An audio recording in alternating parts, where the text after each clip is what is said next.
رحم والا ہے۔ جن لوگوں نے کفر کیا اور دوسروں کو اللہ کے رستے سے روکا، اللہ نے ان کے اعمال برباد کر دیے،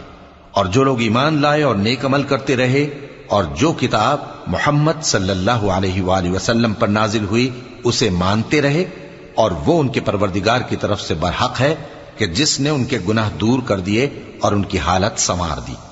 یہ اعمال کی بربادی اور اصلاح حال اس لیے ہے کہ جن لوگوں نے کفر کیا انہوں نے جھوٹی بات کی پیروی کی، اور جو ایمان لائے وہ اپنے پروردگار کی طرف سے دین حق کے پیچھے چلے۔